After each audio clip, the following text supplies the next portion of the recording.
Hello? Hello?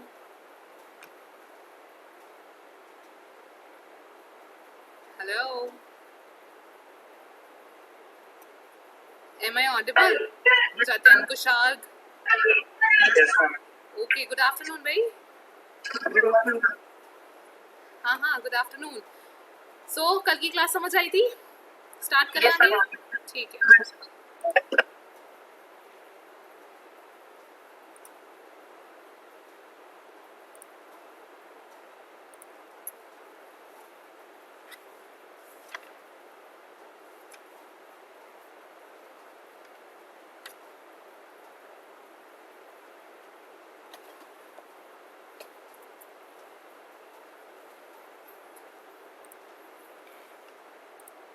Visible screen?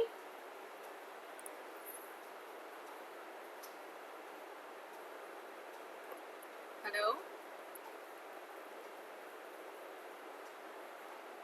My screen is visible, tell me. Yes, ma'am. ठीक है. So, कल हमने first class थी हमारी. फर्स्ट क्लास में हमने ये सीखा था, मैंने इंट्रोड्यूस किया था सब्जेक्ट के बारे में. And I have just introduced you कि what are the goals and scope of the psychology and what we can do, how we can modify our thoughts according to the psychology purpose and how we can use it for the further use.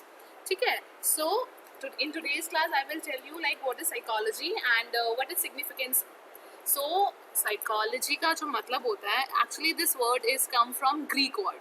ठीक है. जो psychology इसका जो word है ये Greek word है और ये दो पार्ट्स में डिवाइडेड है. One is psyche and second one is logos. जो हम साइकोलॉजी जो ये स्पेलिंग लिखी हुई है वही है, साइकी प्लस लॉगस. सो साइकोलॉजी का जो मीनिंग होता है वो होता है माइंड और सोल. ठीक है, यहाँ लिखा हुआ है, आप देख रहे होगे. साइकी का मतलब जो होता है हमारा psyche. This person is so psycho. हम जो वर्ड यूज करते हैं, व्हाट इज मीन कि इसका मेंटली डिस्टर्ब्ड है ना, साइको है, पागल है, साइकोपैथ है. तो ये वही वर्ड है. साइकी मतलब माइंड. साइकी का मतलब होता है माइंड और जो और होता है हमारा सोल. ठीक है. लॉगस जो होता है उसका मतलब होता है स्टडी ऑफ. तो इसका मतलब क्या हुआ? स्टडी ऑफ माइंड और सोल. ठीक है. इन दो वर्ड से बना है psychology. Then the science that deals with the behaviour and thinking of organism. Okay. जो हमारी साइंस के साथ डील करती हो और जो बिहेवियर के साथ और उसकी थिंकिंग के साथ डील करती हो वो उसको बोलते हैं साइकोलॉजी. ठीक है. It is the study of human mind and behaviour. Psychology is the study of human mind and behavior also. This is a main thing. ठीक है.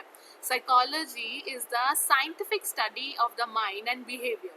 According to the American Psychological Association, psychology is a multifaceted discipline and includes many subfield of study. ये सब जो लिखा हुआ है ये मैं आपको आप ये पढ़ लेना. जो पीपीडीज में लिखे हुए हैं इसका मतलब ये है, जिस भी इस पैरा के अंदर लिखा हुआ है कि तुम क्लास अटेंड नहीं कर रहे, ज्वाइन करो क्लास. या सॉरी. सो इसमें ये है कि जब किसी चीज़ को स्टडी करा और साइकोलॉजी वर्ड बना, जब हमें पता लगा कि it's human mind and behaviour की जो स्टडी है उसमें जाके, तो ये किस किस चीज़ की स्टडी, ह्यूमन माइंड और बिहेवियर की स्टडी को किस चीज़ के अंदर इन्वॉल्व कर दिया गया. वो देखो ये नीचे लिखा हुआ है. स्पोर्ट्स के अंदर, हेल्थ के अंदर, क्लिनिकल के अंदर, सोशल बिहेवियर के अंदर एंड कॉग्निटिव प्रोसेस के अंदर. मीन्स चाहे हम कुछ भी कर रहे हो, चाहे हम किसी स्पोर्ट्स के अंदर हो, हम किसी भी हेल्थ के अंदर हो, या फिर हम क्लिनिकल के अंदर हो, सोशल बिहेवियर जो हम सोशल वर्क करते हैं उनके अंदर हो, या कॉग्निटिव प्रोसेस जो होता है जो हम किसी चीज़ से परसीव करते हैं, वो क्या कहती हैं, वो किस चीज़ के, वो भी एक स्टडी क्या करती है, वो साइकोलॉजी है. उन सब चीज़ों के अंदर भी साइकोलॉजी इज टोटली इन्वॉल्व. ठीक है. तो इसीलिए साइकोलॉजी सिर्फ वो साइंटिफिक वर्ड नहीं है, ये सारी चीज़ों में भी इन्वॉल्व रहती है. ठीक है. Actually this process mean psychology is very popular in public terms. है ना, ऊपर ये उसका नेम भी है क्या, कि psychology in media perspective. Means ये बहुत ही इम्पॉर्टेंट है मीडिया स्टूडेंट्स के लिए भी. एंड ये इस पीपीटी में नहीं लिखा हुआ है, तभी मैं बोलती हूँ कि just sit with your paper and pen, okay, and this is very important. तो अब ये हम मीडिया के बच्चों के लिए या फिर और लोगों के लिए कैसे टर्म इम्पॉर्टेंट है, वो ये किया कि ये जो है ये हमारा डेली पार्ट है, ठीक है, it's a part of our daily life. क्यों? क्योंकि पर्सनली हम इसको फैमिलीज के साथ, पर्सनली हम इसको अपने पर्सनल लेवल पे इसको यूज़ करते हैं लोग साइकोलॉजी को, ठीक है। फैमिली डिफ़िकल्टीज आती हैं या ब्रेन डिफ़िकल्टीज आती हैं, तो उसके साथ हम इसमें और डील करते हैं साइकोलॉजी के साथ, हम एक दूसरे की परेशानी समझते हैं ना। और जो मीडिया के लोग होते हैं वो क्या करते हैं, वो क्रिमिनल प्रॉब्लम्स भी डील करते हैं, राइट। तो वहाँ पे मीडिया के लोग जो है कैसे साइकोलॉजी को यूज़ करते हुए अपने सोशल वर्क के लिए या अपनी एक फील्ड में कैसे इस चीज़ को यूज़ करते हैं, वो मैं पॉइंट्स बता रही हूँ इस टाइम पे आपको, ठीक है। तो दैट्स हाउ मीडिया के स्टूडेंट्स के लिए ये सारी चीज़ें इंपॉर्टेंट होती है। और मीडिया छोड़ो, इवन जो आप जितने भी स्टूडेंट्स हो, अगर आपने देखा हो आपके स्कूल्स में भी साइकेट्रिस्ट थे, साइकेट्रिस्ट या फिर काउंसलर, चलो साइकेट्रिस्ट सॉरी, काउंसलर्स होंगे स्कूल्स के अंदर, थे किसी के स्कूल में काउंसलर्स होंगे, बताओ बच्चों। यस मैम, होते हैं, है ना, थे, हाँ। तो काउंसलर्स होते हैं स्कूल में, मेरे स्कूल में थे। एंड एक मैम थी, तो वो क्या करती थी, वो बच्चों की जो बच्चे किसी भी चीज़ से प्रॉब्लम में डील कर रहे होते थे, जो they can not share with their friends, family, या फिर अपने ग्रुप के अंदर जो चीज़ें शेयर नहीं कर सकते, वो सारी चीज़ें हम उन काउंसलर्स को रखते हैं स्कूल्स के अंदर। इवन हमारे YMCA यूनिवर्सिटीज़ के अंदर भी एक काउंसलिंग सेल है, वो जो इस चीज़ के लिए यूज़ होता है। लेकिन फिर भी हम टाइम टू टाइम स्टूडेंट्स से कोशिश करते हैं कि टीचर लेवल पे ही सारी चीज़ें सॉर्ट हो जाएं। क्योंकि अगर हम बच्चे से बात नहीं करेंगे, या फिर जो बच्चा है या फिर जो बड़ा भी है, सिर्फ ऐसा नहीं होता कि काउंसलर्स जो होते हैं स्कूल के अंदर, ये तो स्कूल लेवल पे है, काउंसलर्स जो होते हैं सिर्फ उस बच्चों के लिए होते हैं, नहीं, वो बड़ों के लिए भी होते हैं। वो क्यों? क्योंकि आप डील करना सीख जाते हो उनसे, आप अपनी कुछ प्रॉब्लम है वो आपको ऐसे उस तरह से डील करते हैं जिस तरह से आपको कंफर्टेबल फील करा सके। तो ये तो खैर अभी डीपली ज़्यादा हो जाएगा, बट हाँ दैट्स हाउ ये सारी चीज़ें इंपॉर्टेंट है। क्यों? ह्यूमन माइंड और बिहेवियर की बात करी है मैंने, इसलिए मैं आपको ये बता रही हूँ कि काउंसलर्स का क्या रोल होता है, और मीडिया के जो लोग होते हैं वो ह्यूमन माइंड और जो विक्टिम होता है और जो क्रिमिनल होता है उसके ऊपर कैसे काम करते हैं। इसलिए मैंने आपको ये जो एग्जाम्पल्स दिए हैं मीडिया के लिए। तो ऐसे वो लोग क्रिमिनल्स को जस्ट वो करते हैं, उस टर्म को क्या कहते हैं, पिन पॉइंट करते हैं। तो खैर ये साइकोलॉजी का तो ऊपर था, ये मैंने आपको बताया था कि when did psychology begin. So when did psychology begin का मतलब यही है कि देखो पहले के लोग जो आपने देखे भी होंगे, कार्टून्स भी आते थे ऐसे, तो उन कार्टून्स में भी ऐसे दिखाया जाता है कि मारना होता है तो पहले भाला यूज़ करते थे, या फिर कम्युनिकेट करना होता था तो वही जो मैंने आपको कल बताया था, स्टोन्स वगैरह यूज़ करते थे, कुछ केव पेंटिंग्स करते थे। तो एक अपना पर्सपेक्टिव होता है अपने अपने ईरा के लोगों का, जो कि अब चेंज होता जा रहा है with the help of social media. पहले के लोग मतलब उनको बस ये था कि आजकल देखो कितना ज़्यादा मीडिया के साथ साथ हमारे फैशन के अंदर भी चेंज आता जा रहा है। Everyone is going for a new trend कि हाँ ये तो मैंने पहन लिया, अब मैं वो नहीं पहनूंगा। बट पहले के लोग क्या करते थे, कुछ भी लपेट लिया, या तो किसी शेर को मार के उसकी खाल पहन ली, या अपने बाल मैसी है तो मैसी है। बट अभी मार्केट में हर एक कंपनी एक दूसरे को कॉम्पीट करने की कोशिश करती है कि नहीं मैं एडवर्टीजमेंट इसका ज़्यादा इतना इफेक्टिव बनाऊंगा लड़कियों के लिए या लड़कों के लिए, जो भी अपना प्रोडक्ट सेल कर रही हूँ, कि उनको लगे कि नहीं मार्केट में सबसे ज़्यादा अगर हम ये वाला प्रोडक्ट यूज़ करेंगे तो definitely we will gonna look out and stand out in the भीड़, ठीक है। तो ये था मीनिंग ऑफ साइकोलॉजी। साइकोलॉजी थोड़ा सा ये है कि so psychology in the beginning was meant to be science and soul.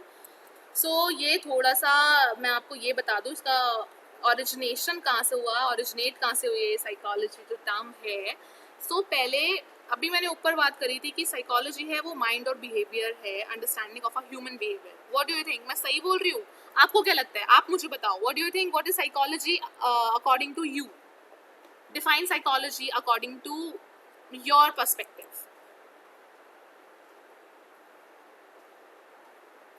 किसी को भी लेके, जरूरी नहीं है, मैं बार बार बोल रही हूँ, जो भी आपके माइंड में आ रहा है वो मुझे बताओ, क्या है साइकोलॉजी? चाहे आप अपनी फील्ड में भी बता सकते हो कि अगर आप किसी प्रोजेक्ट पे काम करते हो तो what will be your psychology of for that particular project, for the particular client.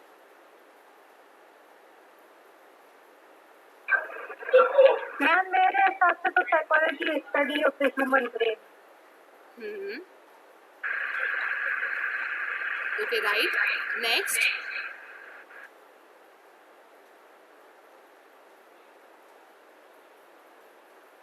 नहीं मैम, जो आपने भी बताया एंड श्रेया ने भी काउंटिंग करवाया, the study of human brain and behaviour. And अगर अपनी फील्ड के अंदर हम बात करके चलें कि व्हाट इज साइकोलॉजी, तो हम उसके अंदर देखेंगे कि हमारा जो क्लाइंट है उसकी डिमांड्स क्या है, कौन से कलर हमारे सूट करेंगे, तो हम कलर साइकोलॉजी यूज कर सकते हैं, या फिर टारगेट ऑडियंस के हिसाब से भी वो सब एक टाइप से साइकोलॉजी ही है, तो हमारे ब्रेन को अफेक्ट करेगा। राइट, हाँ, तो वैसे एक बात मैं बोलूँ कि ये डिफरेंस नहीं है कि अगर हम अपनी फील्ड की बात करें या फिर किसी और पर्टिकुलर इंसान की बात करें, क्योंकि हम भी अपने लोगों के लिए तो सर्व कर रहे हैं ना, है ना, सोसाइटी के लिए, मतलब अपने लोगों से मतलब सोसाइटी के लिए। अगर हम सोसाइटी के पर्सपेक्टिव से बात करें तो भी साइकोलॉजी एक ही चीज़ है। अगर हम अपने काम के रिलेटेड बात करें, लेकिन वी आर ऑलरेडी, मतलब ultimately we are working for the human beings and human being society, so society is equal to society, society plus is equal to psychology. तो ये जो लॉजिक है ये नहीं है कि हम वो दूसरी चीज़ है वो दूसरी चीज़ है। मतलब मुस्कान, तुमने फिर भी तुमने ठीक बोला, बट मैं आप लोगों को बस ये समझा रही हूँ कि this is a equal thing. चाहे हम अपना काम कर रहे हो, चाहे हम नॉर्मली किसी इंसान को समझ रहे हो, अल्टीमेटली हम उसकी साइकोलॉजी के हिसाब से ही काम करते हैं और सर्व करते हैं। तो हाँ, दोनों ने सही आंसर दिया है कि हाँ, ह्यूमन, जो भी उसने बोला था कि माइंड को अंडरस्टैंड करना, ब्रेन को अंडरस्टैंड करना है साइकोलॉजी। क्योंकि मुझे एक्सपेक्टेड था आप लोग बोलोगे कि प्लेइंग गेम प्ले करना, कितने अच्छे से मॉडिफाई करके आंसर देना, this is also psychology I guess.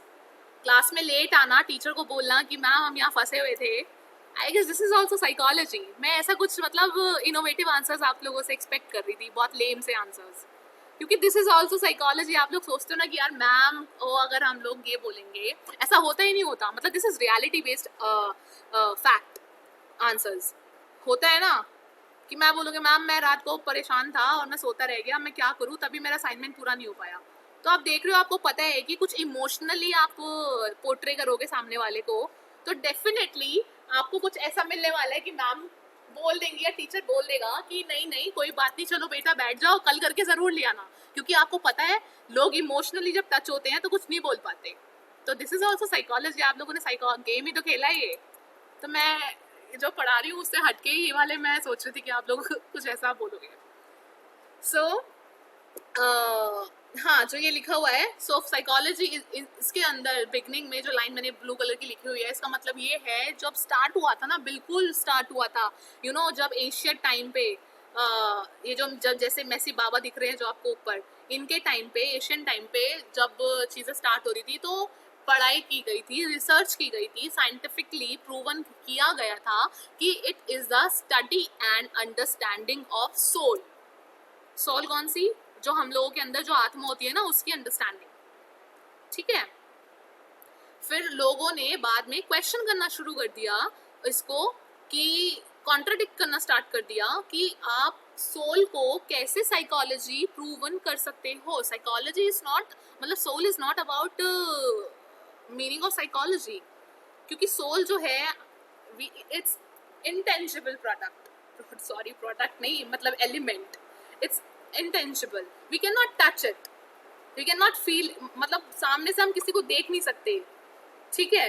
तो on the basis of how and what elements हम इसको जज कैसे करेंगे? बस सोल है, ये तो वही वाली बात हो गई ना कि साधु संत घूम रहे हैं बाहर और वो बोलते रहते हैं नहीं जी ये वाला टोटका करोगे तो डेफिनेटली कुछ होगा, ये वाला कुछ करोगे टोटका तो डेफिनेटली कुछ होगा। तो ये वही चीज़ है, ये वही वाली बात हो गई कि आज तक भगवान ने किसी को नहीं देखा, बट वी स्टिल नो कि there is something positivity and negativity. और आपको भी पता है कि भगवान को किस चीज़ का नाम देते हैं, मतलब जो हमारे यूनिवर्स में पॉजिटिव एलिमेंट्स होते हैं, पॉजिटिव एनर्जीज होती हैं, उनकी कलेक्टिवनेस, उनकी कॉम्बिनेशन एंड उनका जो हमारा सम है, सम, उसको हम पॉजिटिविटी कहते हैं और उसी को भगवान का नाम दिया गया है। ये साइंस है, ये साइंटिफिकली इस वाली चीज़ को हम भगवान बोलते हैं। तो ये सोल को हम लोगों ने कॉन्ट्राडिक्ट किया, तो बाद में बोला नहीं यार, सोल को जब हम किसी चीज़ को, आप भी वही कहते हो ना कि जिस चीज़ का कुछ मेजरमेंट ही ना हो, क्या बिलीव करोगे? सोचो अगर आप क्वेश्चन डिग्री कट मतलब अगर आप कॉलेज में हो, कॉलेज में अगर आप एग्जाम्स दिए जा रहे हो, टीचर आपको बता भी नहीं रही आपका स्कोर कितना है, आप किस लेवल पे हो, किस पेज को आप टच करते हो, और बाद में डिग्री भी ना मिले, तो आपका मन करेगा या आपको रेलेवेंट लगेगा? वो नहीं लगेगा ना, आपको लगेगा तो यार दिस इज यूजलेस, मैं बाद में जाके कुछ अचीव ही नहीं कर रहा। तो मेन सेम चीज वही हुई थी इसके साथ भी, कि सोल को हम किसी भी तरह से मैनेज या फिर मेजर नहीं कर सकते। सोल जो है वो अंतरात्मा है, हम अंतरात्मा को किसी भी तरह से वो नहीं कर सकते, मेजर नहीं कर सकते कि कैसे, क्या, कब, कौन कैसे रिएक्ट करेगा। तो ये एक कॉन्ट्राडिक्ट हो गया। फिर क्या हुआ, 1879 में फादर ऑफ साइकोलॉजी कौन है, जिसको फादर ऑफ साइकोलॉजी बोला जाता है, ये है विलियम वुड। ठीक है, इन्होंने किया था साइकोलॉजी, इन्होंने किया था सोल को कॉन्ट्राडिक्ट कि ये गलत है, मैं अपनी इक्वेशन बनाऊंगा। इन्होंने बहुत रिसर्च करी, रिसर्च करने के बाद ये जो है जर्मनी के फाउंडर हैं साइकोलॉजी के, जो कि पहले साइकोलॉजी लैब इन्होंने जनरेट करी है इन 1879 के अंदर। ठीक है, और इन्होंने क्या ओपन करा है वहाँ पे जर्मनी के अंदर, applied laboratory techniques to study of the mind. मतलब कुछ एलिमेंट्स ऐसे और अपनी लैब के साथ इन्होंने वहाँ पे सेटअप करा पहली बार दुनिया के अंदर, जो 1879 में किया गया। विलियम वुड ये थे, 1832 में इनका बर्थ हुआ था एंड 1920 को ही पास्ड अवे। सो ये पहले व्यक्ति हैं पूरी दुनिया के अंदर जिन्होंने साइकोलॉजी वर्ड को टच किया और अपना एक नया, ये देखो लैब की फोटो जो है, और ये है, ये लैब थी पहली। ठीक है, और इन्होंने 16 अगस्त को ये सब स्टार्ट किया था। ये इनके बारे में, इनकी थोड़ी सी हिस्ट्री है इनके बारे में। एंड फिर क्या हुआ, according to William Wundt, we don't talk about soul in psychology. In psychology we study about the consciousness, and consciousness कहाँ से पता लगेगी? With the help of human behaviour. So means what are the thing at present. ठीक है, तो consciousness को इन्होंने बताया। तो अभी क्या सोचते हैं, उस टाइम पे क्या हुआ, इन्होंने कुछ बैठक बुलाई जिसको हम लोग मीटिंग कहते हैं, और फिर उन्होंने क्या किया, अमेरिकन साइकोलॉजिस्ट एसोसिएशन के साथ इन्होंने बात करी, अपना ये सारी चीज़ें डिस्कस किया, रिसर्च पेपर्स दिखाए। फिर इन्होंने क्या किया, साइंटिफिकली प्रूवन कराया organisation of psychology in the United State, in including scientist, educator, clinicals बुलाए, अपने कंसल्टेंट्स बुलाए। फिर उनके अकॉर्डिंगली साइंटिफिकली प्रूवन हुआ कि it's the human behaviour and mental process, जिसको साइकोलॉजी में पढ़ते हैं और पढ़ा जा सकता है। ठीक है, ये सारी चीज़ें थी। तो फाइनली आंसर यही निकला। ये बहुत बड़ा क्वेश्चन था, इन्होंने बहुत रिसर्च करी तो यही निकला। But when we look into the thing scientifically, when it is a research based, when it is a systematically based, and then we can call it a psychology। मतलब किसी चीज़ पे अगर हम रिसर्च कर सकें, चाहे वो इंसान हो, चाहे वो प्लांट हो, चाहे वो ह्यूमन बीइंग हो, और अगर उस पर रिसर्च की गई है, उसके रिजल्ट्स आ रहे हैं, किसी चीज़ को मेजर किया जा रहा है सिस्टमेटिकली वे में, और उसी चीज़ को हम साइकोलॉजी का नाम दे सकते हैं, उसी चीज़ को हम साइकोलॉजी बोलते हैं। ठीक है, अब यहाँ तक तो ऊपर जितना भी मैंने बताया ये सारी चीज़ें थी कि थोड़ा बहुत की what is psychology, history, why we call it, कहाँ से जनरेट हुई, ये सारी चीज़ें। अब जो तुम्हारा मैं सिलेबस दिखा दूँ एक बार, ये सारी चीज़ें थी, ये मैंने बता दिया। अब जो हम स्टार्ट कर देंगे, गोल्स वगैरह होगा, स्कोप, ये जो मैंने बताया आपको, इनके गोल्स बताए कि हम अगर इन फ्यूचर, मैंने पूछा कि what are the goals of and scope of psychology, तो you will definitely gonna answer these type of things. ठीक है, जो मैंने बताया। एंड नाउ साइकोलॉजी अप्रोचेज के ऊपर हम लोग बात करेंगे। ये जितनी भी सारी चीज़ें दिख रही हैं, ये सारे अब हम डिस्कस करेंगे वन बाय वन। सो देखो, इसके ना साइकोलॉजी के 2 गोल्स होते हैं। जैसे कि आप लोग अभी एनिमेशन के और अपने विजुअल आर्ट्स के या फिर ग्राफिक डिजाइनिंग के, सबके मतलब एनिमेशन मल्टीमीडिया के जो प्रिंसिपल्स और एलिमेंट्स होते हैं ना, शेप, लाइटिंग, टेक्सचर और प्रिंसिपल्स होते हैं आपके एम्फेसाइज और जितने भी ये सारी चीज़ें होती हैं, कॉम्बिनेशन होता है, ये आपको ओवरऑल पता लगता है कि आपको थ्रू आउट द लाइफ इन्हीं पे काम करना है, ठीक है। स्ट्रेच एंड स्क्वैश, ये जो प्रिंसिपल है एनिमेशन का, ट्रेडिशनल एनिमेशन का, चाहे 3D एनिमेशन हो, चाहे वो 2D एनिमेशन हो, तो इसी के ऊपर आप समझ रहे हो ना कि जो नींव है इस चीज़ की, वो ये सारे प्रिंसिपल्स और एलिमेंट्स हैं, ऑलराइट। एंड इसके बिना वी कैन नॉट एनिमेट, और इसके बिना we can not even imagine are any kind of cartoon और any kind of animation on the screen, ठीक है। तो इसी तरह से साइकोलॉजी में भी दो बहुत इंपॉर्टेंट गोल्स होते हैं और स्कोप होते हैं, फैक्टर्स। वो क्या है, कौन से प्राइमरी गोल्स होते हैं और क्या होते हैं, वो आपके ये रहे। Scope of psychology, psychology today covers enormous range of scope और fields, ठीक है। they can be both, ठीक है, ये छोड़ो, बेसिक साइकोलॉजी और अप्लाइड साइकोलॉजी, ये जो है बहुत इंपॉर्टेंट चीजें हैं, basic psychology and applied psychology. इसी के अंदर आपका ओवरऑल पूरी दुनिया की साइकोलॉजी में बता रही हूँ आपको, पूरी जितनी भी आप चीजें देखते हो, चाहे वो क्लिनिकल हो, चाहे वो आपकी एथिकल, हाँ, आपकी चाहे डेवलपमेंटल हो, चाहे क्या होती हैं, और एक सेकेंड, जो और मतलब और कौन सी, हाँ, चाहे स्पोर्ट्स में हो, चाहे मेडिकल टर्म में हो, तो ये जितनी भी सारी चीज़ें होती हैं, ये आपकी ओवरऑल इन दो टाइप में डिवाइडेड है। आप ये समझ लो कि जो बेसिक साइकोलॉजी है वो रूम ए है, अप्लाइड साइकोलॉजी जो है वो रूम बी है, ठीक है। तो इसी चीज़ में डिपेंड कर दिया गया है, जैसे क्लासेस, जैसे बच्चों को डिवाइड कर दिया जाता है अलग अलग क्लास में कि अच्छा आप साइंस के बच्चे तो इस वाले में आ जाओगे, और अगर आप कॉमर्स के बच्चे हो तो आप इस वाले सेक्शन में चले जाओगे, लेकिन आप हो 10th क्लास के ही, आप हो 11th क्लास के ही, ठीक है। तो सेम चीज़ वही होती है इन दोनों के साथ, साइकोलॉजी के अंदर भी, इसके अंदर भी, कि आपकी कुछ मटेरियल्स जो हैं, जो आप पढ़ते हो, जो आप एनालाइज करोगे बाद में और जो सीखोगे नीचे, और वो आपकी बेसिक साइकोलॉजी में आ जाता है, और अप्लाइड साइकोलॉजी में कुछ ऐसी चीज़ें आ जाती हैं। सो अब बात करते हैं व्हाट इज बेसिक साइकोलॉजी। ये देखो, it is aimed to contribute knowledge of behaviour, college, ठीक है, universities, laboratories and departmental are the main employment setting of the basic psychology. Basic psychology मतलब क्या था इस चीज़ का, जो मैंने बताया, बेसिक साइकोलॉजी में मेनली आपकी वो सारी आती है, it's driven purely by curiosity and it drives to explore more as a knowledge, ठीक है। और नॉलेज मतलब आपकी क्यूरोसिटी होगी इसके अंदर कि और चीज़ें क्या हो सकती हैं, और मैं कैसे समझूँ इस चीज़ को, मैं सामने वाले इंसान को और कैसे रीड आउट करूँ, और मैं कैसे एक्सप्लोर करूँ अपने ऑल ओवर इन्वायरमेंट के अंदर, ठीक है। तो वो आपकी बेसिक साइकोलॉजी होती है। बेसिक का मतलब बेसिक ही है, ठीक है। आप किसी और चीज़ से रिलेट मत करना। बेसिक मतलब जैसे होता है ना, ये तो बड़ा बेसिक सा टेस्ट है, बड़ा बेसिक सी ड्राइंग है, तो मतलब इजी वे, नॉर्मल वे। तो बेसिक्स के अंदर वो आती है जो which we can not measure actually, ठीक है। जैसे कि डेवलपमेंटल साइकोलॉजी होती है, इसी के अंदर अब हाँ, हर इन ये दो टर्म्स हैं, ठीक है, इनकी ब्रांच है, ये समझ लो, ये तो ट्रीज है, फिर अब इनकी कैसे ब्रांचेज हैं।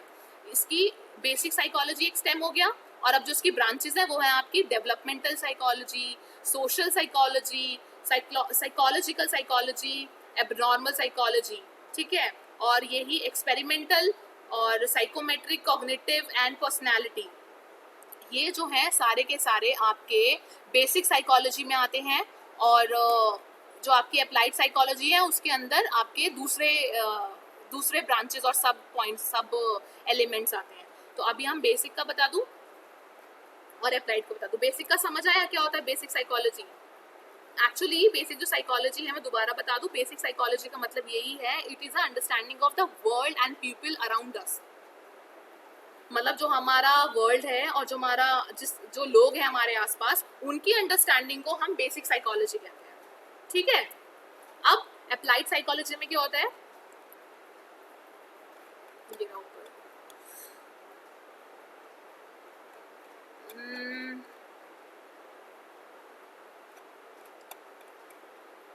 हाँ, मैं आपको थोड़ा सा एग्जांपल बताऊँ। अप्लाइड साइकोलॉजी में इट्स एक्चुअली क्या होता है, it is a measurement type psychology based thing. Means it is the application of psychological principles के जो ऊपर काम करती है, जो सॉल्यूशंस के ऊपर काम करती है, जो प्रॉब्लम्स के ऊपर काम करती है, एंड जिस चीज़ को हम मेजर कर सकते हैं।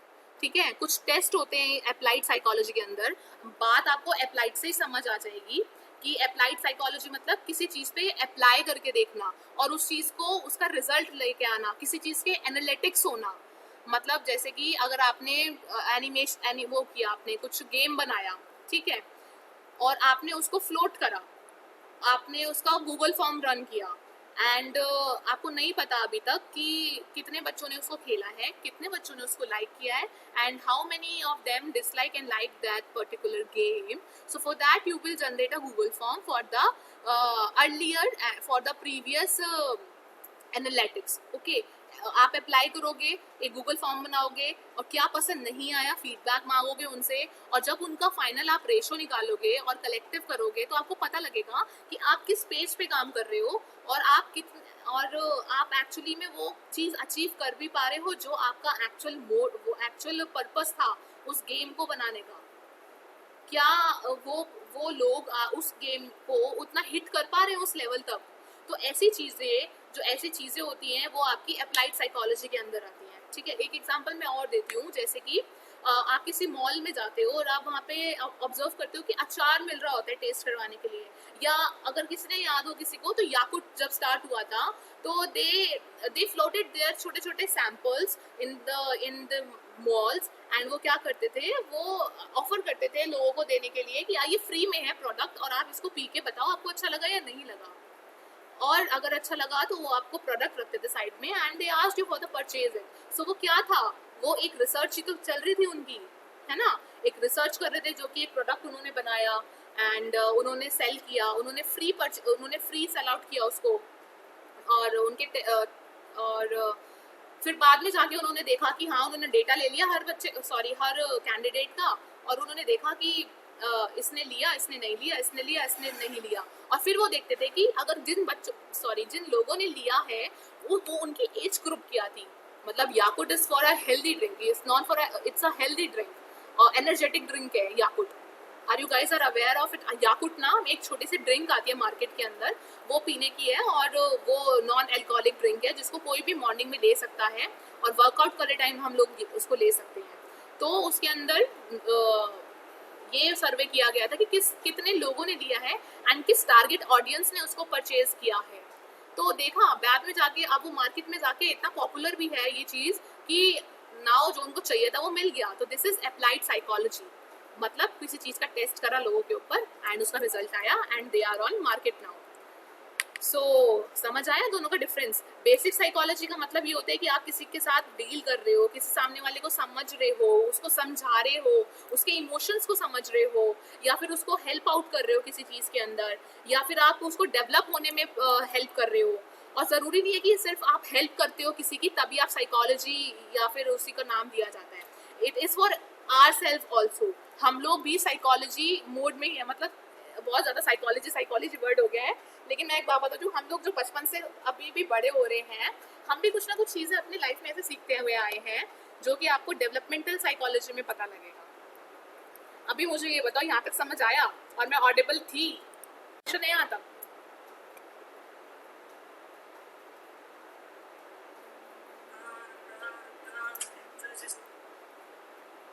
सॉरी, कोई क्वेश्चन समझ आया तुम दोनों को? क्या होता है बेसिक साइकोलॉजी, अप्लाइड साइकोलॉजी? हाथ बच्चों तुम बताओ, जो ऑनलाइन बच्चे यूज कर रहे हैं, बताओ. किसी को कोई क्वेश्चन यहाँ तक समझ आया?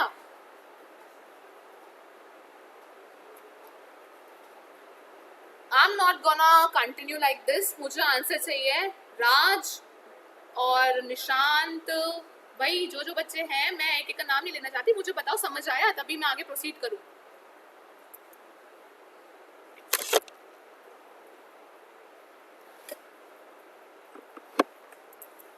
लाइक दिस इज कितना अच्छा नहीं लगता ना ऐसे. यस ओके, राज मौर्य, समझ आया. बाकी बच्चे सबका माइक बंद हो गया क्या? हेलो. यस मैम, आ गया समझ. ठीक है, मुस्कान तो आंसर दे रही है, ठीक है, ओके। देखो जहाँ समझ ना आए कुछ तो मुझे बता देना, I will repeat that again, लेकिन मैं अपना बेस्ट दे रही हूँ कि आप लोगों को एग्जाम्पल्स के थ्रू मैं समझा पाऊँ और समझ आ पाए, बहुत सिंपल सिंपल से है। सो बेसिक साइकोलॉजी का पहला जो है, पहला जो ब्रांच है इसके अंदर आता है डेवलपमेंटल साइकोलॉजी, ठीक है। डेवलपमेंटल साइकोलॉजी जो होती है हमारी, फोकस करती है ह्यूमन ग्रोथ के ऊपर, ठीक है। और जो हम बचपन से चेंज आते हैं हमारी बॉडी के अंदर, जो लाइफ स्पैन होता है हमारा चेंज होता है, चाहे वो फिजिकल हो, चाहे वो कॉग्निटिव हो, सोशल हो, इंटेलेक्चुअल हम बात कैसे करते हैं, कैसे सीखते हैं, और जो हमारे इमोशंस होते हैं वो कैसे ग्रो करते हैं, और जो हमारी पर्सनालिटी होती है according to that particular developmental stage in that, वो सारी जो चीज़ें हैं इसके अंदर स्टडी की जाती है। जो कि ये कोई क्लिनिकल नहीं है। साइकोलॉजी का मतलब, इसमें डेवलपमेंटल साइकोलॉजी का मतलब ये नहीं होता कि कोई आपको आके आपको स्टडी करेगा बच्चे को छोटी सी एज से और वो करेगा, नहीं। जनरली जो हमारी डेवलपमेंटल साइकोलॉजी होती है वो काम कब मतलब जो किस पे काम करती है, छोटे बच्चों से लेके बड़ों तक, and means adult and adult तक, सॉरी एडल्ट की एज तक हमारी डेवलपमेंटल साइकोलॉजी होती है। मीन्स अब मैं इसको दूसरी लैंग्वेज में बताऊं, जो हम लोग ह्यूमन बींग्स होते हैं वो 0 से लेके 20 साल की एज तक हम एडल्टहुड हो जाते हैं, ठीक है। और इसके टाइम पे हमारी डेवलपमेंटल साइकोलॉजी की ग्रोथ होती रहती है। और ये जो हमारे पेरेंट्स होते हैं हमारे साथ, उस टाइम पे हमारे पेरेंट्स साथ होते हैं, ठीक है, जो कि हमारी डेवलपमेंट होने में हेल्प करते हैं। और उन्हीं के बेसिस पे जो हमारी साइकोलॉजी है चेंज होती है थ्रू आउट द वर्ल्ड, ठीक है। मेनली ये फोकस करता है किस पे, डेवलपमेंट एज पे, human mind through and life span, जो मैंने यहाँ पे भी मेंशन किया हुआ है। इसमें क्या होता है, how people perceive and understand and act with the world, ठीक है, कैसे वो वर्ल्ड के साथ रिएक्ट करते हैं, एंड हाउ दीज प्रोसेस कैसे होता है, और वो किस पर्टिकुलर एज में चेंज होता है। ये बहुत इंपॉर्टेंट है। बताओ क्यों इंपॉर्टेंट है ये आप लोगों के लिए, ये समझ रहे हो। अब आपको लग रहा हो कि यार ये हम क्यों समझ रहे हैं। अब बट एक बात देखो, अगर इन फ्यूचर आपने किसी कंपनी में ज्वाइन किया एंड उस कंपनी में आपको, जैसे एग्जाम्पल बायजूसी बता दूं या कोई और ही कंपनी है, उसमें आपने ज्वाइन किया as a designer, as an artist, as a team lead, और आपको वहाँ पे मिला कि एक प्रोजेक्ट पे काम करने के लिए मिला कि आपको इस पर्टिकुलर फेज के लिए, बच्चों के लिए, स्कूल के बच्चों के लिए आपको कुछ ऐसा फॉर्म डिज़ाइन करना है जो कि उस स्कूल को हेल्प कर सके बच्चों की साइकोलॉजी, या फिर अभी वो किस चीज़ में प्रॉब्लम करते हैं, कौन से सब्जेक्ट में उनको प्रॉब्लम है, कौन से टीचर के साथ वो मतलब ज़्यादा कंफर्टेबल हैं, या फिर टीचर भी इन्वॉल्व नहीं करते हैं, ये तो पर्सनल लेवल हो जाता है, बट मेनली वो करना क्या चाहते हैं। और स्कूल के बच्चे हैं तो स्कूल के बच्चे डेफिनेटली बहुत डेलिकेट होते हैं बच्चे, पता है आप लोगों को, हम वहीं से ही आए हैं, आप लोगों को भी पता है कि आज से 2 साल पहले आप लोग कितने डेलिकेट थे। आपको कोई कुछ कहता था तो आपको कितनी शर्म आती थी, और आप स्कूल में थे तो आप हेजिटेट करते थे एक क्वेश्चन पूछने के लिए कि मैं बोलूँ या नहीं बोलूँ। अगर उसमें से 2 लोग ने हंस दिया आपके फ्रेंड्स में से, तो आपको लगता था नहीं यार मुझे नहीं करना चाहिए, या फिर I am good for nothing. ऐसा होता है ना आपकी स्कूल लाइफ में।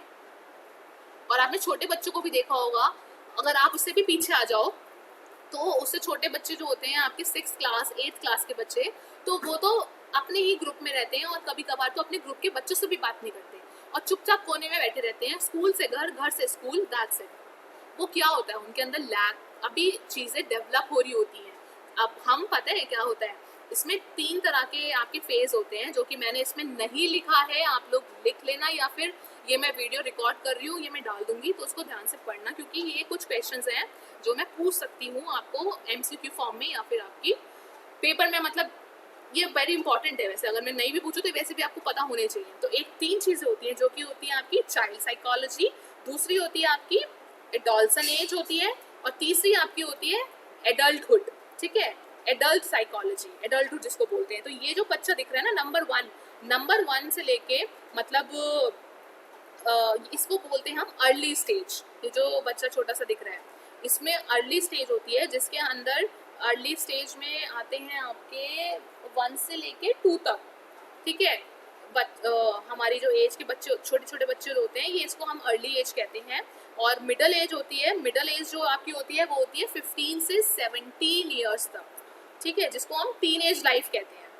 और अर्ली स्टेज में हम जो हाँ, अर्ली एज जो होती है हमारी, वो हमारे इन्फेंट्स होते हैं, इनसे पहले इन्फेंट्स भी होते हैं। और बाकी जो हमारी अर्ली स्टेज होती है वो होती है हमारी 2 से लेके 14 तक। तो ठीक है, मैंने अभी गलत बोला था, मैं दोबारा बता रही हूँ आपको। अर्ली स्टेज से पहले भी जो स्टेज होती है वो होती है हमारी अडोलसेंट।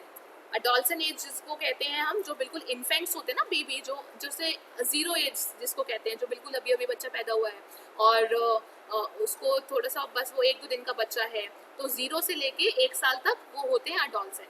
और जो हमारे फिर चाइल्डहुड जो हमारा स्टार्ट होता है वो हमारा होता है 2 से लेके 14 ईयर्स तक हम बच्चे होते हैं, जो हमारी अर्ली स्टेज होती है। फिर जो हमारा अडोलसेंट एज होता है, मतलब जिसको हम मिडल एज कहते हैं, जिसमें आपको ये 2 से लेके 3 तक दिखेगा, ये जो एज है हमारा गैप है, इसमें इसको हम कहते हैं 15 से लेके 17 मिडल एज, जिसमें हम लोग सीखते हैं कि हाँ क्या है, क्या हो रहा है हमारे सराउंडिंग्स में।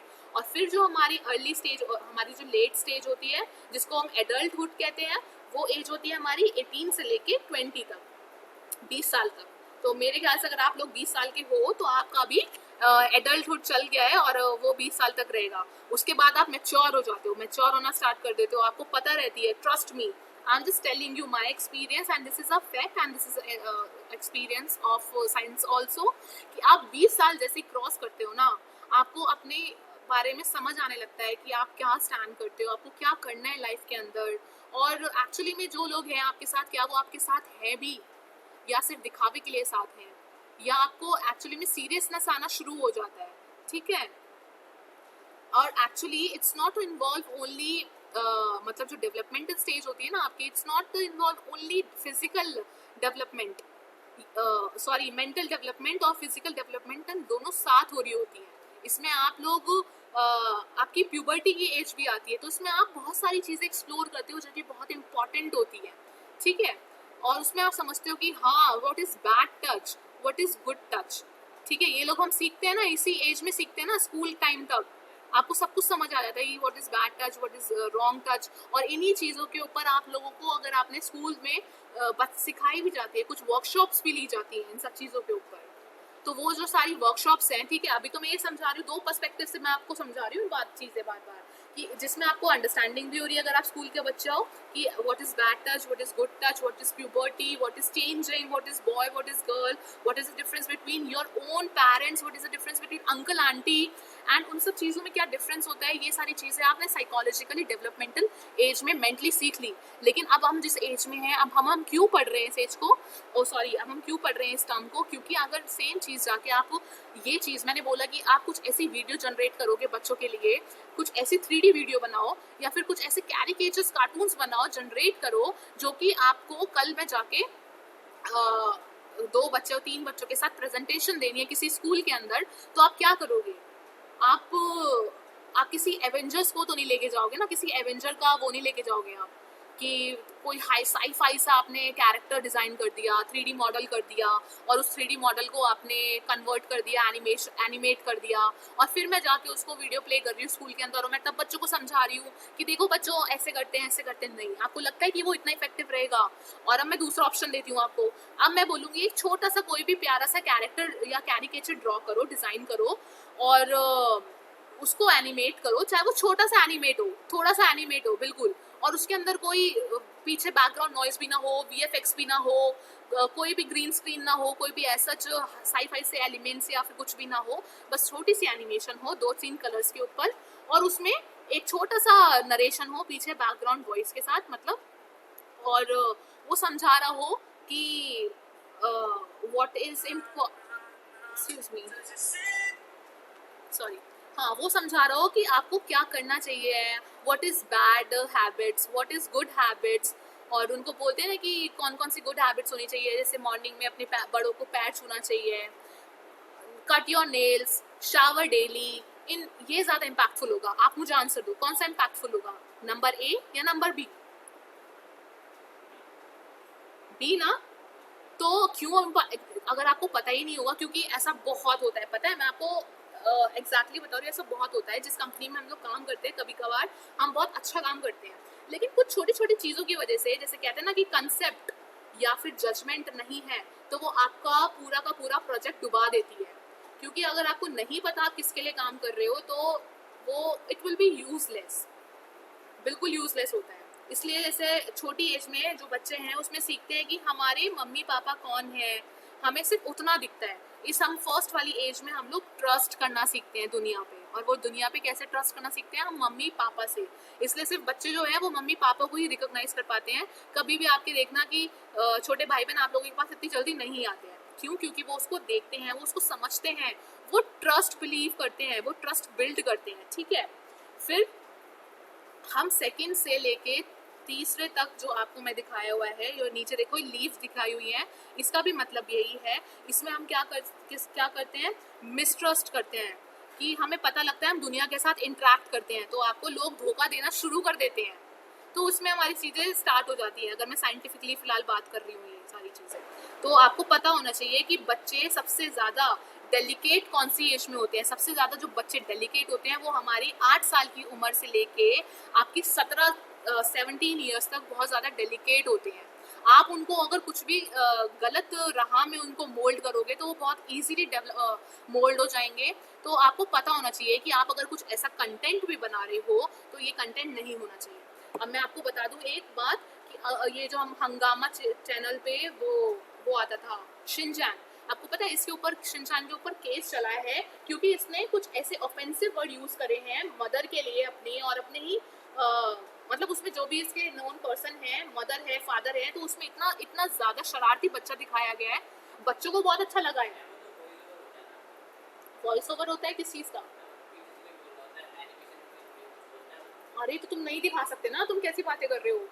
भले ही वॉइस ओवर है, लेकिन हम मार्केट में जो दिख रहा है फिलहाल, चाहे वो वॉइस ओवर हो, चाहे वो छोटा सा एलिमेंट हो, चाहे वो विजुअल्स हो, वो नहीं हो सकता ना वॉइस ओवर। तभी तो कहते हैं कि ये पेटेंट है। तुम वॉइस ओवर भी तुम किसी और का लेके देखो, तुम्हारी वो डिनाई कर देता है। क्यों? क्योंकि तुम you can not even use that voice over. तो अगर तुम किसी कार्टून में भी वॉइस ओवर गलत डाल रहे हो तो वो डिक्लाइन कर देगा उस चीज़ को। तो इसीलिए ये सोच समझ के हमें वॉइस ओवर भी हम क्या डालेंगे। तो अभी डोरेमोन के ऊपर भी चला था केस, और अभी ये डोरेमोन और हमारा शिनचैन, इन दोनों के ऊपर केस चले थे, और बोला था बड़े लोगों ने कि इनको बंद करो। तो फिर उन्होंने बोला, रिक्वेस्ट करी थी एंड अपॉलॉजी लेटर साइन करवाया था इन दोनों कार्टून्स के उनसे कि हाँ ठीक है, we are sorry for that, we will not gonna, मतलब we will modify our script for further. तो ये सारी चीज़ हुई थी। तो विच इज़ ऑब्वियस यार, बच्चे सीख रहे हैं। मतलब मेरे घर में भी छोटे बच्चे हैं और वो भी बोल देता था मैं नहीं कर रहा। और तो ये गलत बातें होती है ना। मतलब हम गलत सोसाइटी में अगर ऐसे नेगेटिविटी और इतने गंदा सिर्फ फन के लिए नहीं डाल सकते, हम कुछ भी नहीं डाल सकते ऐसे। तो हमें बहुत ज़्यादा स्टेप्स का देख दाख के चीज़ों को करना पड़ता है, मतलब इम्प्लीमेंटेशन। एंड डोरेमोन इसलिए किया गया था क्योंकि डोरेमोन के पास जो गैजेट्स है वो सब कुछ हो जाता है। तो बच्चों को ऐसा लगता है कि मैं ये करूँगा तो मेरे पास ये आ जाएगा, एक जादू की छड़ी घूमेगी। और हाँ, जादू की छड़ी से याद आया, वो Shakalaka boom boom, Shakalaka boom boom से भी बच्चे इतना ज़्यादा इन्फ्लुएंस हुए थे कि उन्हें लगता था कि मैं कुछ ड्रॉ कर दूंगा तो सब कुछ मेरे हाथ में आ जाएगा। सेम एक शक्तिमान, वही मैं बोलने वाली थी, एक शक्तिमान भी था। उसमें बच्चे क्या सोचते थे, शक्तिमान तो उड़ रहा है। इतनी सारी डेथ रेशो बढ़ गया था उस टाइम पे बच्चों का, इतना ज़्यादा डेथ रेशो इंक्रीज हो गया था कि अल्टीमेटली उन लोगों ने सॉरी बोला था कि यार ये गलत हो रहा है। हमने सोचा ही नहीं कि बच्चे छत पे जाते हैं और वो उड़ने की कोशिश करते हैं, but this is not actual में ना। तो ये सारी चीज़ें बच्चों के हिसाब से बहुत गलत इम्पैक्ट पड़ गई थी कार्टून नेटवर्क पे। तो कार्टून, स्पेशली कार्टून्स लेवल पे। हाँ हेलो मैम, मैं भी सुनाऊं स्टोरी ऐसी, मेरे पापा ने भी सुनाई है मुझे। कोई एग्जाम्पल है? हाँ, मुझे आप बता रहे हो। अच्छा, क्या एग्जाम्पल है बताओ श्रेया, आई गेस। हाँ जल्दी बताओ। जब मेरे पापा बड़े हो रहे थे ना, तो वो ना टीनेज म्यूटेंट निंजा टर्टल्स की होती थी कॉमिक्स। हाँ, तो पापा ने मुझे बताया कि जब वो कॉमिक्स आई ना, तो बच्चों ने ये सोचा कि सुअर्स में एक्चुअली निंजा टर्टल्स हैं, और कुछ रियल से चले भी गए वहाँ नीचे और मिसिंग भी हो गए। एग्जैक्टली देखा, ये यही मैं बता रही हूँ। तो ये सारी जो चीज़ें हैं ना, तो ये बहुत इम्पैक्टफुल होती हैं। तो उसमें आपको समझ आनी चाहिए कि अगर आप किसी प्रोजेक्ट पे आगे जाके कुछ बनाओगे, मतलब अब ये देखो, आपने मांगा कैरेक्टर्स देख लिया। मांगा कैरेक्टर्स बहुत ज़्यादा मतलब बहुत ज़्यादा बोल्ड कैरेक्टर्स होते हैं मांगा कैरेक्टर्स। तो बच्चे बहुत हंसते हैं। हम लोग आपको सिखाते हैं, मतलब आप, मैं बता रही हूँ, आपके जो जूनियर्स होते हैं, अगर हम आएंगे अभी उनसे बात करते हो, इवन आप जब जूनियर्स थे तो आपको लगता है ना कि स्टडी, इवन अभी भी, चलो मांगा करेक्टर छोड़ो, अगर हम आपकी ही बात करूँ, तो अगर आप किसी कंसेप्ट ड्राइंग करोगे, तो कंसेप्ट आर्ट जो होती है हमारी, वो न्यूडिटी होती है उसके अंदर, ठीक है। न्यूडिटी आपको लगेगा कि यार ये क्या ड्रॉ कर रहे हो, और खुस करोगे। बट आई बिलीव कि आप लोग अब इतने मैच्योर हो गए हो कि you know what is wrong, what is right, what is important, what is educational purpose basis क्या है। तो उस बच्चा, अगर आप कोई न्यूड फोटो है वो आप स्टडी कर रहे हो, ठीक है, जो ड्राइंग कंसेप्ट में भी करते हैं आप कर लोगे, बट आप एक छोटे बच्चे को स्कूल में जाके ड्राइंग सिखा नहीं सकते उस न्यूड फोटो के न्यूड फोटो के साथ। क्यों? क्योंकि आपको पता है कि वो बच्चा हॉ करेगा और बोलेगा हॉ ये क्या है, ये मैम या सर क्या दिखा रहे हैं, और पता है वो फिर क्या करेगा, वो इनसिक्योर हो जाएगा। फिर वो घर पे जाके इवन हो सकता है किसी से बात भी ना करे, अगर गर्ल है तो बोलेगी शायद उसको वो सोचेगी हरासमेंट, उसको हरास जैसा फील होगा। तो ये सारे बहुत इंपॉर्टेंट चीज़ें होती हैं जब हम याद करते हैं और जब सीखते हैं, और ये आपको पता होनी चाहिए कि आप फ्यूचर में जाके क्या काम कर सकते हो। तो समझ आया क्यों इंपॉर्टेंट है, डेवलपमेंटल साइकोलॉजी के अंदर क्या होता है और ये किस चीज़ को इम्पॉर्टेंट है। अगर मैं आपसे क्वेश्चन में पूछूंगी ना व्हाट इज डेवलपमेंटल साइकोलॉजी, तो आप मेरे को दो ही एग्जांपल्स के साथ, हाँ एग्जांपल्स के साथ बता देना, और थोड़ी सी डेफिनेशन बताना। एक तो आप साइंटिफिकली डेफिनेशन बता देना, और एक जो मैं आपको एग्जांपल्स देती जा रही हूँ ना, ये एग्जांपल्स बेटा मैं आपको बोल रही हूँ लिख लो, लिख लेना, क्योंकि ये बहुत इंपॉर्टेंट है। इसके ये मैंने मेंशन नहीं कर रखे पीपीटी में, क्योंकि जो मेरे दिमाग में ऑन स्पॉट आता है मैं वो बोल देती हूँ, और हो सकता है फिर मैं भूल जाऊँ बाद में, ठीक है। तो ये था डेवलपमेंटल साइकोलॉजी। समझ आया किसी को? मतलब सबको, किसी को कुछ प्रॉब्लम?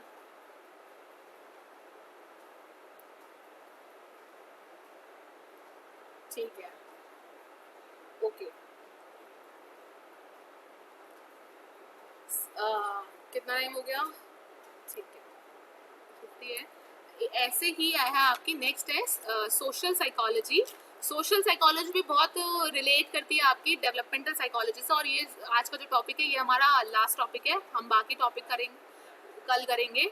जो हमारा सोशल साइकोलॉजी वैसे ही बहुत बड़ा टॉपिक है, ठीक है, मैं इसको इन डिटेल बताना चाहती हूँ, 5 मिनट में ख़त्म नहीं करना चाहती, चलो फिर भी मैं बता देती हूँ। सोशल साइकोलॉजी आप कल पढ़ के आना, और मैं अभी स्टार्ट करवा देती हूँ। Social psychology is a scientific study of how people thought, feel, believes, intention and goal are constructed within a social context by actual or imagination interactions with other। ठीक है, इसका मतलब ये सब कुछ लिखा हुआ है, हिंदी में बता दूं कि आप जो भी सोचते हो, आपका जो बिहेवियर होता है, आपकी जो फीलिंग्स होती हैं और आपकी जो थॉट्स होती हैं, वो कैसे रिलेट करती हैं आपकी सोशल साइकोलॉजी से।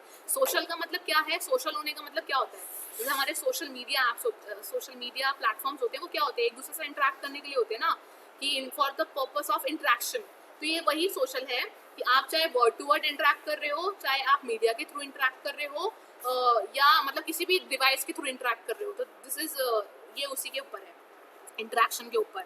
So basically it is a study of a nature of a person, ठीक है, ये एक पर्सन का और जो नेचर होता है उसकी स्टडी है, और क्या है, सोशल बिहेव कैसे करते हैं और हम किन चीज़ों को एम्फसाइज करते हैं, and how people think towards each other and how they relate to each other.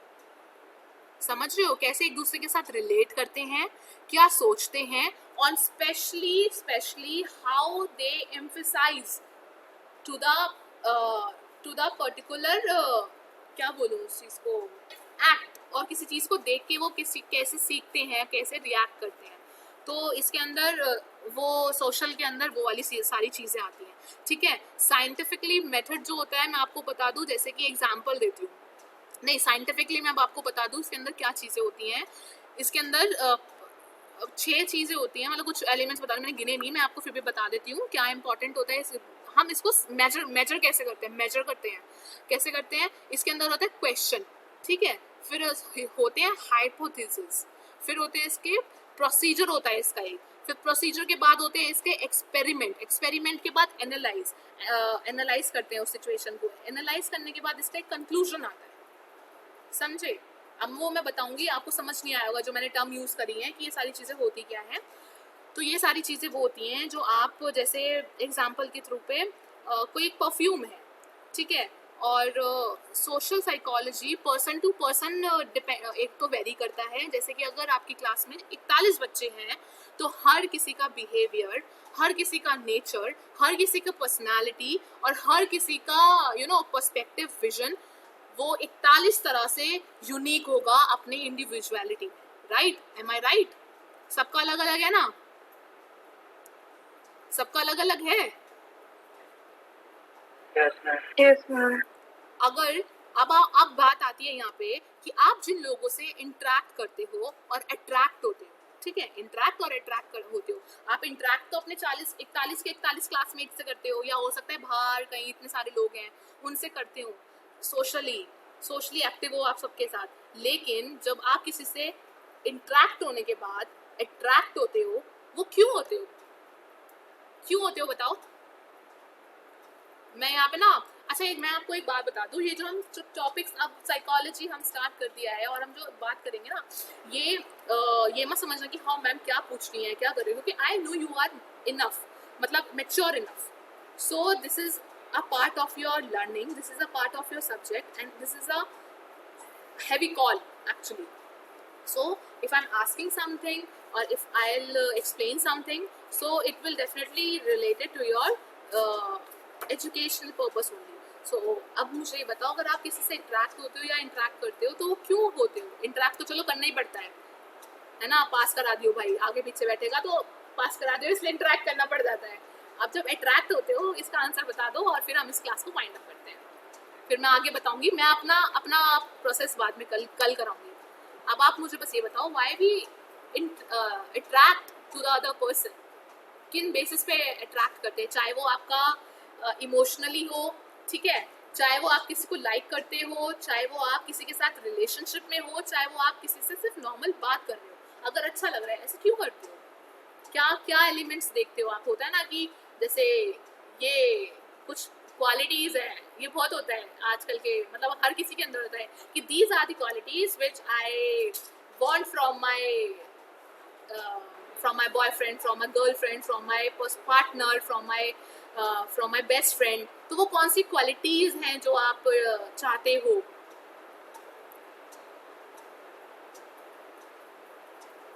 Interaction life के सारे एस्पेक्ट्स में इम्पोर्टेंट है। कॉमन इंटरेस्ट हो सकता है या फिर कॉमन थॉट्स हो सकते हैं कि आप ओपन अप हो सकते हो किसी के साथ, लाइक बहुत सारे रीजंस होते हैं ऐसे। इंटरेक्शन तो सिर्फ जो आपने मेंशन करे उसके अलावा भी सभी चीज में ही होता है, इंटरेक्शन के बिना तो चलेगा ही नहीं। मैम वाइब्स हो सकती है, पर्सनालिटी हो सकती है, वे ऑफ टॉकिंग हो सकता है। Exactly right. सो मैं ये बताने चाह रही हूँ कि हाँ बिल्कुल परफेक्ट बोला, दोनों बच्चों ने आंसर अच्छा दिया है। तो यही चीज़ है कि आप इंटरेक्ट तो सबसे करते हो, लेकिन जब आप किसी से अटैच या अट्रैक्ट होते हो ना, तो वो आप होता है ना कि यार दोस्त है, तू तो मेरे जैसे ही सोचता है, हम दोनों की थिंकिंग मिलती है।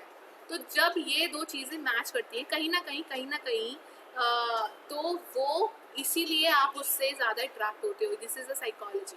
और एक चीज़ और होता है इसके अंदर, एक रूल और है कि अगर कोई आपसे बिल्कुल ओपोनेंट होगा ना, कि यार मैं कुछ भी बोल लूँ वो मानता ही नहीं है, मैं कुछ भी समझा लूँ वो मानती ही नहीं है, तो आपके अंदर एक वो लेवल क्यूरियोसिटी एक होती है ना, क्यूरियोसिटी, तो वो डेवलप हो जाती है आपके माइंड के अंदर और आपको लगता है कि यार इसे तो मैं मना के रहूँगी, और इसकी साइकोलॉजी क्या है यार, ये मेरी बात सुनता क्यों नहीं है।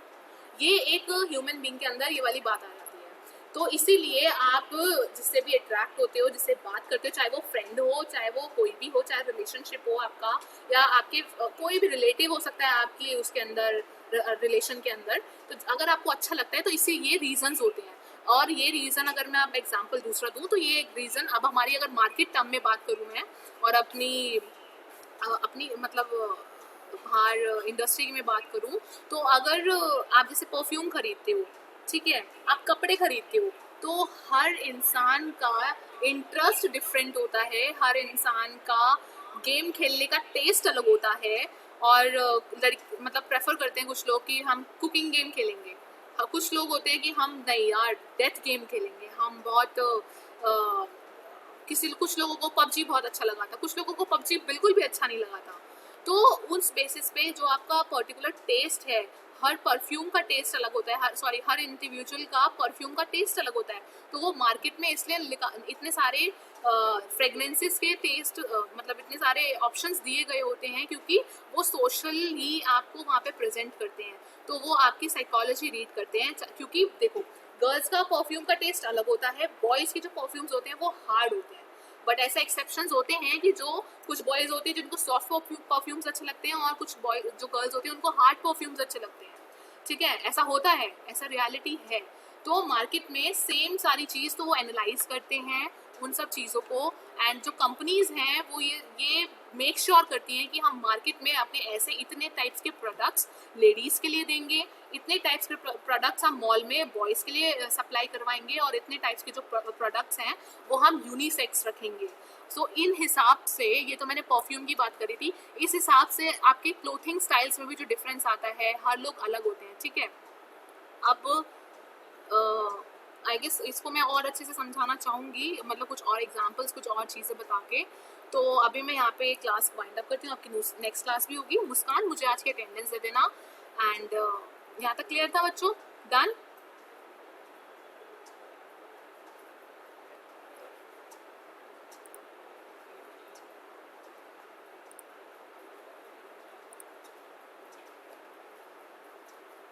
मुस्कान, मुझे कोई भी बच्चा है, मुस्कान या फिर कोई भी बच्चा, मुझे आज की अटेंडेंस आप लोग दे देना। And thank you so much. हम कल कंटिन्यू करेंगे और आपको सोशल साइकोलॉजी के बारे में रीड आउट करके आना थोड़ा सा, हम इसको कंटिन्यू करेंगे कल। किसी को कुछ पूछना है? Any query?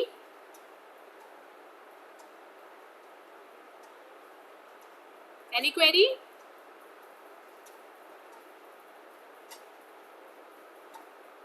कोई क्वेरी? बेटा कोई क्वेरी है ऑनलाइन बच्चों? ठीक है, फिर आई विल कंसीडर इट कि नो। ठीक है, ठीक है, ओके। इंटरेस्टिंग लग रहा है ये? मतलब इंटरेस्टिंग हो गया, बहुत अच्छा है, पढ़ना चाहिए। हाँ, अच्छा है ये। चलो ठीक है, मेरे को सेंड कर दिया ना, मैं मीटिंग ऑफ कर रही हूँ फिर। ठीक है, thank you, bye. Bye bye ma'am.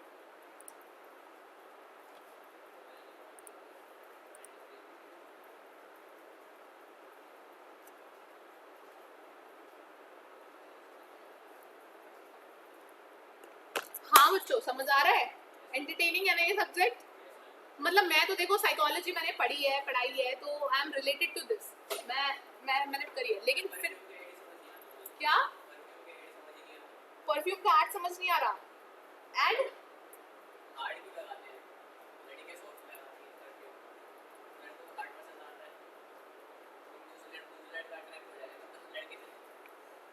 Question दोबारा रिपीट करो।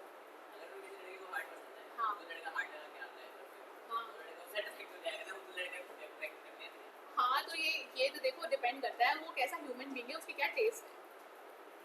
अब तुम किसी के साथ बैठे तो वो हैंडल नहीं कर सकते, लेकिन तुम अपने लिए जी रहे हो, तो उस लड़की को क्या पसंद है, तो ये एक बहुत बड़ा फैक्टर है। और बाकी हार्ड और सॉफ्ट का जो कंसेप्ट है वो इसलिए बनाया गया है कि जो स्वेटिंग होती है ना बॉयज़ की, उसमें से स्मेल आती है एज कम्पेयर टू गर्ल्स, इसलिए गर्ल्स के जो परफ्यूम्स है वो सॉफ्ट माइल्ड परफ्यूम्स बनाए गए हैं, और जो बॉयज़ के हैं वो जिमिंग करने के बाद उन सबको ज़्यादा बदबू आती है। और वैसे नॉर्मली भी बॉयज़ का जो स्वेटिंग है उसमें से एज कम्पेयर टू गर्ल्स ज़्यादा वो है, तो इसीलिए। अब ऐसे तो देखो टॉम बॉय भी होते हैं, टॉम बॉय जो बॉय, हाँ जो हाँ उनके अंदर जो फीलिंग्स होती हैं और जो उनके अंदर जो हार्मोन्स होते हैं वो थोड़े से बॉयज़ के ज़्यादा होते हैं, तो इसीलिए ये सारी चीज़ें इम्पैक्टफुल।